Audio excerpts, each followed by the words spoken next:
folks, as you can see, I'm not in my usual territory for doing my long run.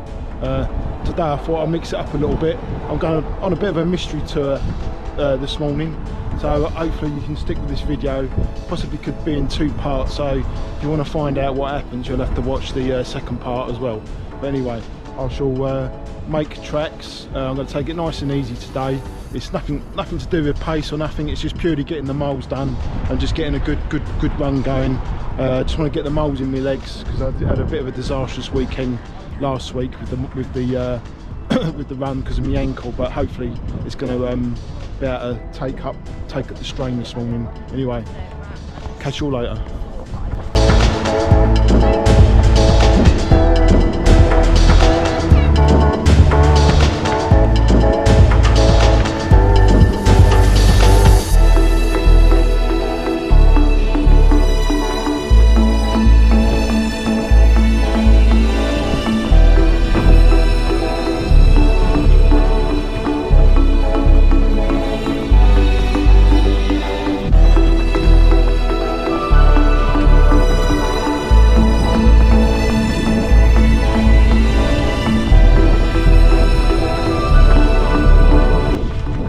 So this first little part of my mystery tour, this is do the obvious things before I've really sort of settled down into me long run.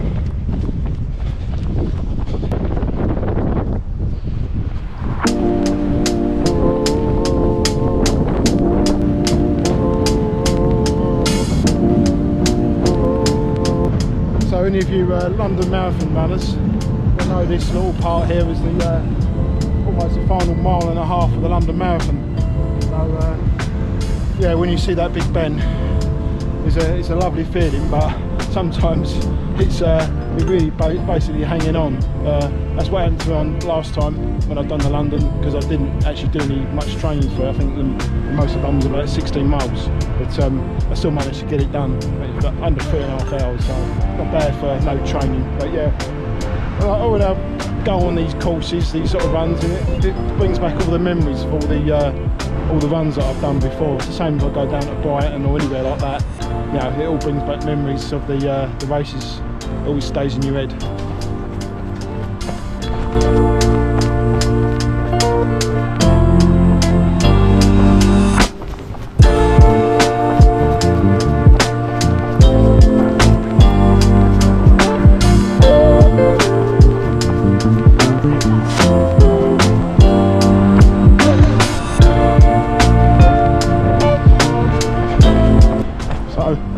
We're at Charing Cross now, so I'm just going to find a little bit of space to just check my laces and that before I sort of settle down into my run. Just try and take some decent footage as I go along. I can definitely feel my laces need tying up a little bit. It's just not my normal little jog around the block. So I've got to make sure. Maybe I'll just go over here somewhere. I'll cross over into Trafalgar Square and do my laces up there, and then I'll be off, ready for the nice gentle run home. And the help with the other thing is I keep forgetting to start the watch. It's on 1 point, it's only on 1.68, but I've probably done over 2. I keep forgetting to start the watch. There you go.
the Mall.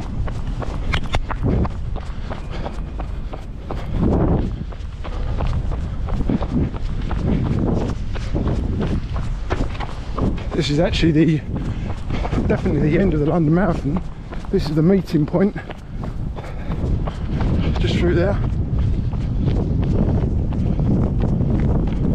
Done that many a times. Great feeling though it is. I tell you, when you get to the end of that marathon, doesn't matter how quick, how slow you do it, it's always a great feeling. So the road's closed off there. I think they're actually doing a bit of live filming. They've got some old retro cars there as well, going back from the 80s. So must be a pretty big production. Not quite sure what they're filming, but everyone's supposed to be keeping quiet. Well, she's not, but someone just said they're actually filming. But yeah, it's quite interesting. I wonder what they're filming. I'll have to find out, or maybe someone knows. Anyway, continue with the run. I can actually run in the middle of the Mall now. So this is actually where I think the London Marathon actually finishes about here somewhere. Yeah, I think it does. So now I'm running the course in reverse. So I should try and follow it as best as I can all the way to about Tower, and then I shall decide what to do at that point, what direction on the mystery running tour.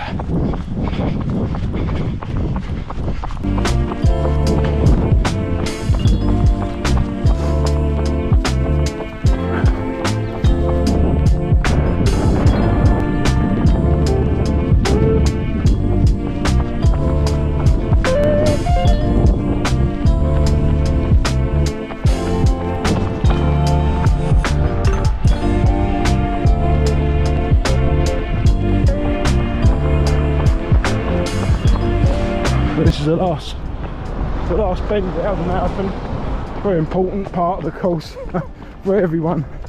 Yeah, I can still remember probably the last 2 or 3 marathon Londons that I've done. I can still remember the last mile, so it's just something that sticks in your brain, you can never forget. Oh, here we go. So now I'm going up Birdcage Walk.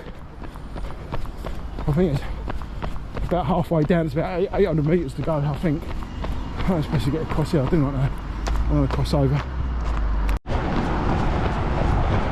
So back here again. I was only here last Saturday. Having a little walk around with the grandkids. It's probably just as cold today, but I can't tell because I'm running.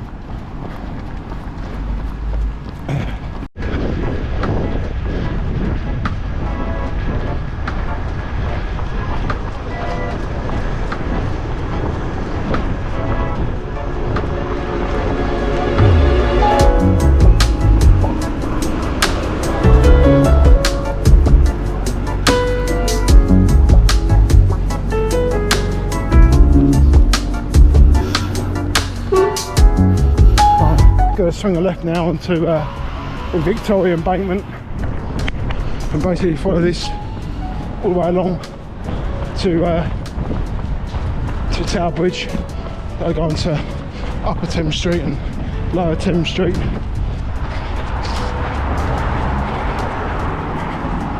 So yeah, I'll go.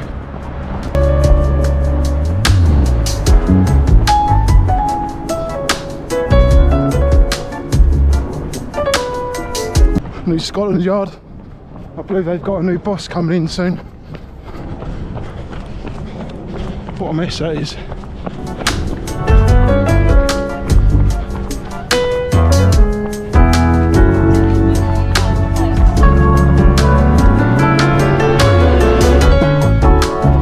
that's a little bit better than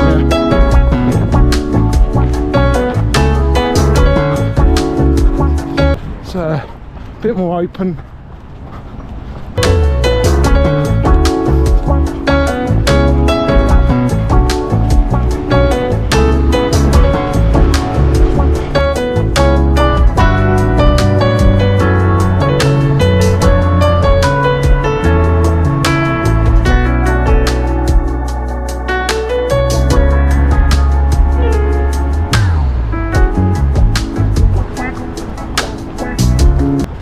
So just coming up to Waterloo Bridge. Still on the marathon course. Be on it for a while yet. Not quite sure how long it's going to take me to get back to Tower.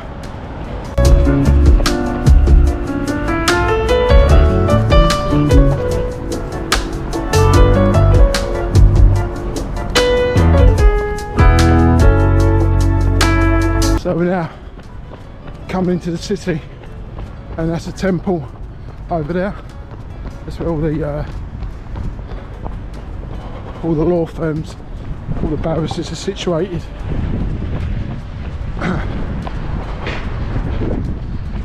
So about 7-8 years ago, I actually used to do quite a lot of work in there, because I used to be a window cleaner years ago when I left the bank and worked. That was one of my jobs. We used to do a lot of the windows in there, but it all got took over by a big contractor. So I've unfortunately lost all that work, but to be fair, I didn't really enjoy them days. Working at 5 in the morning, washing windows.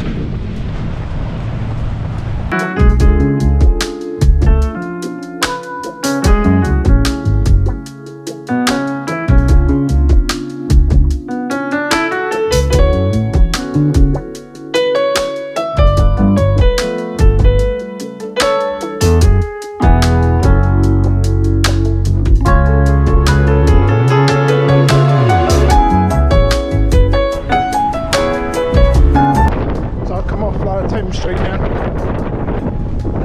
coming along the path of where the Thames is, but it's quite windy, so I'm not sure whether the audio is going to pick up what I'm saying, so there'll be some subtitles on their way. Oh, windy.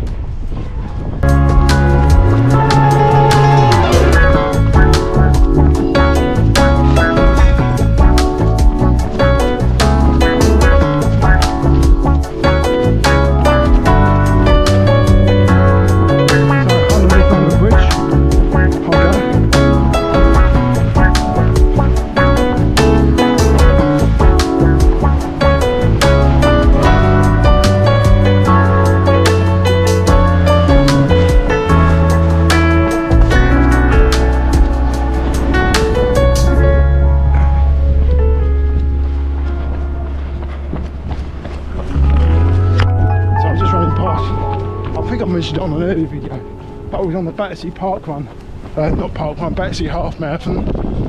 I mentioned about I used to work in this building back in the late 80s. We can see it in the daylight now.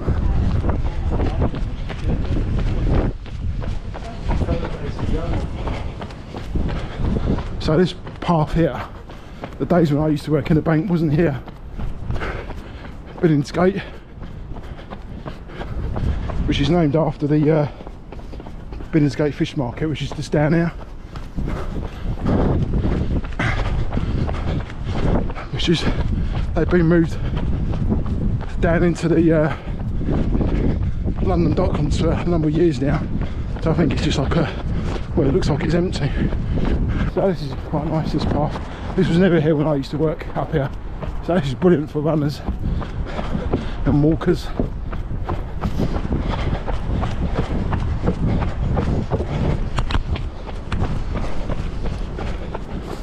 It's a HMS Belfast, Hayes Galleria, it's just over there as well.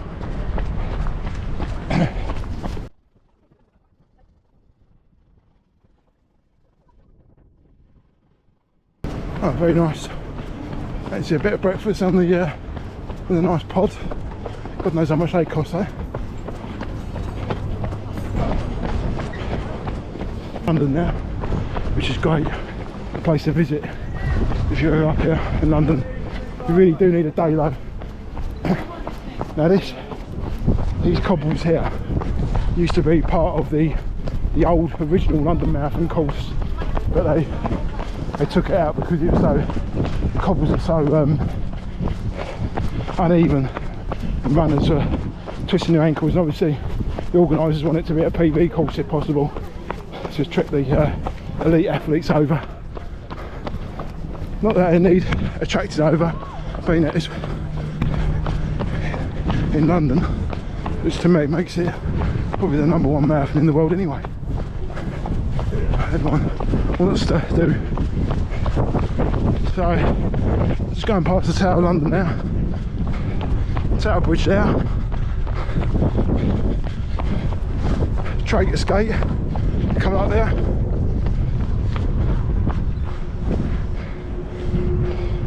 The history here is unbelievable. That's why it's worth spending a day here if you can, to come and visit. But anyway, carry on with me run. Get these cobbles out of the way with. So my next decision now is, do I go over Tower Bridge or do I carry on through Wapping, carry along the north side of the river, maybe run through the foot tunnel at Greenwich.